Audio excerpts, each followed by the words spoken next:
I think the key to being a leader is that you cannot do this by yourself. We have to have other people in our lives who help us do leadership and that we demand help us to do it for several reasons. One, we have a self-favoring attitude. We always think we're doing better than we are, and we need people in our lives to check us when we're becoming prideful or fearful and tell us what they're seeing us do rather than how we're rationalizing in our mind. We judge people by what they do, but we judge ourselves by our motives. And so, as a result of that, we need what I call CNI dogs in our lives to help us with our blindness. And the word pride, actually, one of the word pictures in the Greek language thousands of years ago that came up with the word pride talked about a person looking down on people, but that this person was also surrounded by heavy smoke and fog, that basically they were blind to how they're coming across.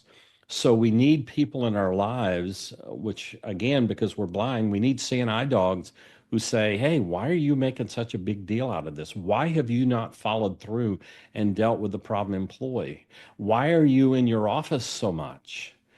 They see what we're doing, which is really the accurate self that we are. What we do is who we are, not what our philosophies are and our good intentions. And the road to hell is paved with those good intentions. And when we have people around us who confront us and hold us accountable, then we practice it.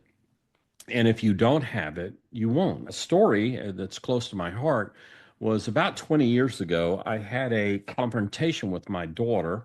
She and I are very much alike, and we went the head to head. And I got in her face and basically criticized her, tried to, put my finger in her face and shut her down. And the next day, I was doing a presentation for a government agency, and as I was going through the presentations, I had a PowerPoint slide that basically said, do not attack the person, attack the problem. And as I prepared to move to the next slide, the little voice in my head say, like you didn't do yesterday, you attacked your daughter. And so as I'm getting ready to advance the slide, I said, in my mind, I said, I need to do this. I need to do this. I need to go ask her for forgiveness. And I did something I'd never done in a presentation in all those years. I stood in front of the group and I said, let me tell you what happened yesterday. And I told them the story about my confrontation with my daughter. And they're looking at me like, where is this going? And I said, let me ask you a question. I said, do you think I should ask her forgiveness? I just violated the PowerPoint slide we went over. Should I admit I'm wrong to her and ask her forgiveness for violating a principle that I'm teaching today? And they're kind of, again, looking at me like, where is this going? I said, I'm asking you, I need your feedback. Do I need to ask her for forgiveness? And several of them nodded. I said, okay. So here's what we're going to do. At the next break, I need two of you at least to make sure somebody comes, and I want you to email me. And I said, when's the class over? They said Thursday. I said, I want two of you to email me on Friday and ask me a simple question. How did it go when you asked your daughter for forgiveness? And I gave her name. I said, Rebecca. Well, at the next break, two people came up.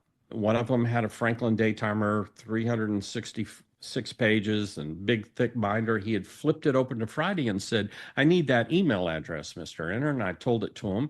He repeated it back to me. I said, that is correct. He showed me the page where he had written it. And then he said this, I'm coming for you on Friday. I am so going to come for you on Friday. And a guy behind him was writing as well and said, I'm coming too. I'm going to email you on Friday. And I asked this question of everybody listen to this. The next day, I went and asked my daughter for forgiveness. Why? Because I love my daughter and, I should do the right thing. That's not why I went. I went because I had two people hold me accountable for it. I knew the hounds of hell were after me on Friday. And why am I telling you this? If you have people in your life who you ask to hold you accountable, you will follow through and do the things you need. Because I know what would have happened if I hadn't have asked them to do that. I'd say, yeah, I need to do it. Yeah, I need to do it. But I would have procrastinated on it and probably not done it at all. That is the power of accountability. When it when we fear good men and women that we ask to help us, we follow through and do what we need to do. And if you don't have people in your life holding you accountable, you're going to be a person that doesn't follow through and do this. We were never meant to do this alone. The power of the group cannot be underestimated.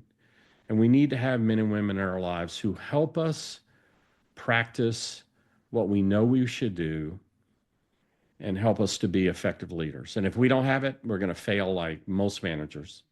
We've got to have accountability, CNI dogs in our lives so we don't step up off the curb in our blindness and get run over by being ineffective. Thanks for joining us on the They to We Leadership podcast. If today's episode helped you think differently about management, take a moment to reflect and then apply it. Because real leadership isn't what you say, it's what you do next. And the real enemy is our pride and blindness on how we are really doing. Only with the help of others can we truly make an impact on those around us.